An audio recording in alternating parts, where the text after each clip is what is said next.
प्रदेश के उच्च शिक्षा मंत्री डॉक्टर मोहन यादव की अध्यक्षता में एक बैठक संपन्न हुई है। हम आपको बता दें कि व्यापारी संघ में इसमें शामिल हुए थे। मंत्री और कलेक्टर ने व्यापारियों को अनलॉक को लेकर कई सारी समझाइशें भी दी है। क्या कुछ उन्होंने कहा है, देखिए इस रिपोर्ट में। प्रदेश के उच्च शिक्षा मंत्री और उज्जैन जिले के कोविड-19 प्रभारी मंत्री डॉक्टर मोहन यादव की अध्यक्षता में बृहस्पति भवन में शहर के विभिन्न व्यापारी संघों की बैठक हुई।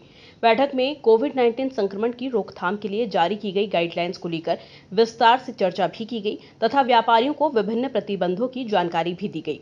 इस बैठक में सांसद अनिल फिरोजिया, विधायक पारस जैन, कलेक्टर आशीष सिंह, नगर निगम आयुक्त क्षितिज सिंघल और एसपी सत्येंद्र कुमार शुक्ल आदि मौजूद रहे।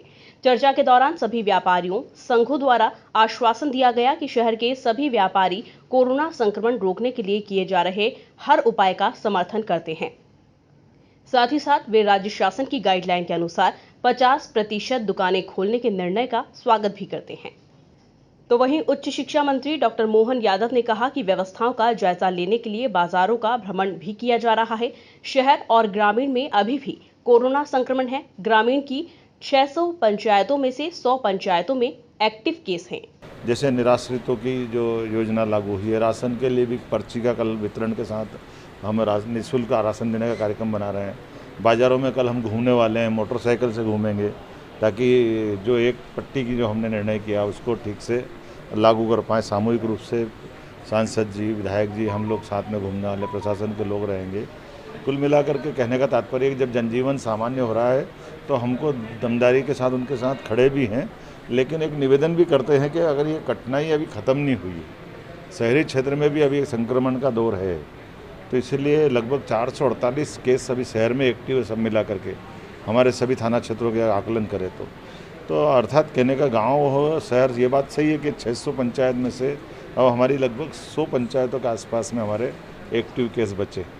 और ये जो बड़ा आंकड़ा आता था प्रतिदिन 200, 300, 400, 600 तक का, आज की स्थिति में हम 2 अंक में आ गए हैं और 2 अंक में भी 50 के अंदर ही हैं। लेकिन फिर भी जो घर में है उनको भी सबका स्वस्थ करना, किसी को कोई परेशानी ना आए, इस तरह से हम बहुत सारे मोर्चों पे काम कर रहे हैं। मुझे संतोष है इस बात का। निश्चित रूप से आप सबके भरोसे से हम इस पे पार पाएंगे। कलेक्टर आशीष सिंह ने कोरोना संक्रमण को लेकर चिंता भी जाहिर की है। उन्होंने कहा कि संक्रमण अभी गया नहीं है, इसलिए सावधानी रखने की जरूरत है। गाइडलाइन का उल्लंघन करने पर कार्रवाई की जाएगी। सबसे पहले मैं उज्जैन की पूरी जनता को, यहाँ के सभी व्यापारियों को, जनप्रतिनिधियों को बहुत बहुत धन्यवाद देता हूँ कि ये बहुत ही कठिन समय था और जो ये पूरा लॉकडाउन का समय था, जनता कर्फ्यू का समय था, सभी ने बहुत सहयोग किया और उसी का परिणाम है कि हम लोग अब अनलॉक की तरफ पहला कदम बढ़ा रहे हैं और इसके लिए कल गाइडलाइन जो है जारी कर दी गई हैं।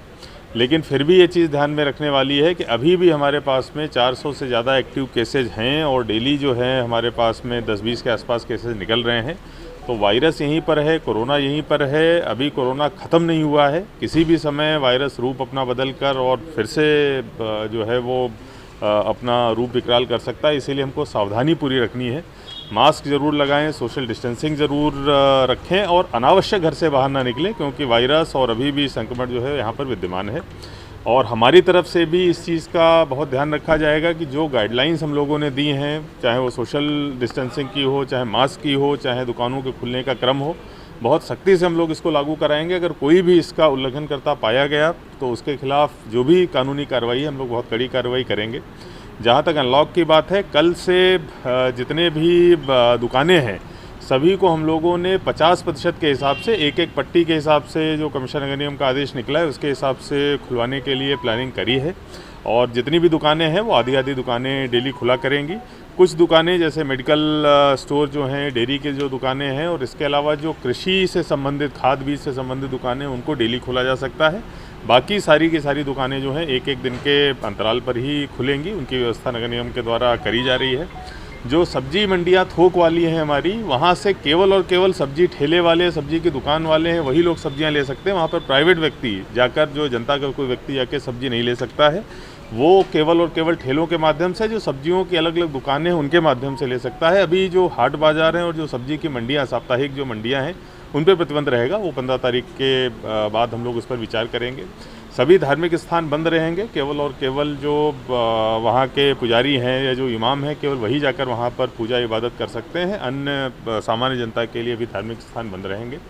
कुल मिला के बहुत दिनों बाद में अनलॉक हो रहा है और मुझे लगता है कि कई सारे लोगों की आवश्यकताएं हैं, व्यापार की भी आवश्यकताएं हैं, उनका सबका पालन भी ज़रूरी है। लेकिन कोरोना और उसका जो वायरस है उसका संक्रमण अभी भी विद्यमान है। कृपया सभी लोग व्यवहार उसी के हिसाब से रखें जिससे कि दोबारा हमको लॉकडाउन की तरफ न जाना पड़े। देखिए, सरकारी जो कार्यालय हैं उनको दो भागों में बांटा गया है। कुछ जो अत्यावश्यक सेवा वाले सरकारी कार्यालय हैं, जैसे कलेक्ट्रेट हो गया, पुलिस मुख्यालय हो गया, नगर निगम हो गया या सीएमएचओ का ऑफिस हो गया, ये 100% उपस्थिति के साथ में खुलेंगे। बाकी सभी ऑफिसेज खुलेंगे लेकिन वो 50% की उपस्थिति के साथ में खुलेंगे।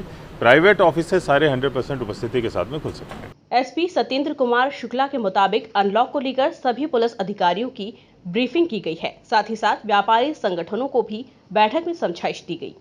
तौर पे जैसा आप कह रहे हैं ये बात बिल्कुल सही है कि जैसे ही अनलॉकिंग की प्रक्रिया शुरू होगी, लोगों की भीड़ मार्केट में समावित है, उसको लेकर आज कलेक्टर साहब के साथ और नगर निगम के लोगों के साथ बैठ के एक विस्तृत कार्य योजना तैयार की गई है। और जैसा है कि 50% खुलेगा तो वो भी तय हुआ है कि किस एरिया के कौन से दुकान किन दिनों में खुलेंगे। उसके लिए सभी पुलिस अधिकारियों को ब्रीफ किया गया है और कल से ही सवेरे से ही हमारा पुलिस बल इसमें नगर निगम की टीम और प्रशासन की टीम के साथ मिलकर जो व्यवस्थाएँ प्लान की गई हैं, जिनकी योजनाएं तैयार की गई हैं, उसके अनुरूप कार्रवाई करना सुनिश्चित करेंगे। दुकानदारों के साथ, व्यापारी संगठनों के साथ भी बैठक हुई है, उनको भी यह बताया गया है कि उनको किस तरह का पालन कराना चाहिए।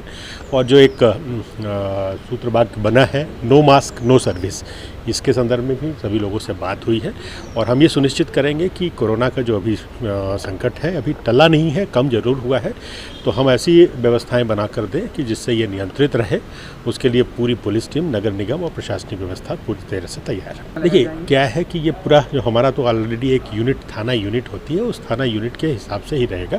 पहले क्या था कि सभी लोग बंद थे, बहुत ही लिमिटेड गतिविधियाँ चालू थी, तो इसलिए हम पूरी सभी लोग को रोक रहे थे। अब हमारा जो व्यवस्था है वो व्यवस्था हमारी आउटर सेक्टर की व्यवस्था अलग रहेगी। इनर हमारी पेट्रोलिंग और ये रहेंगी जो गाइडलाइन का पालन कराना सुनिश्चित, क्योंकि अब लोग तो बाहर निकलेंगे, सिर्फ इतना है कि उनको वो जो कोरोना की जो गाइडलाइन है वो सोशल डिस्टेंसिंग, मास्क और इन सब चीज़ों का उपयोग हो, ये व्यवस्था सुनिश्चित कराने के लिए निकलेगी। तो उसके लिए हमारी पेट्रोलिंग टीम और थाना स्तर पर हर थाने में 2-2 टीमें बनाई गई।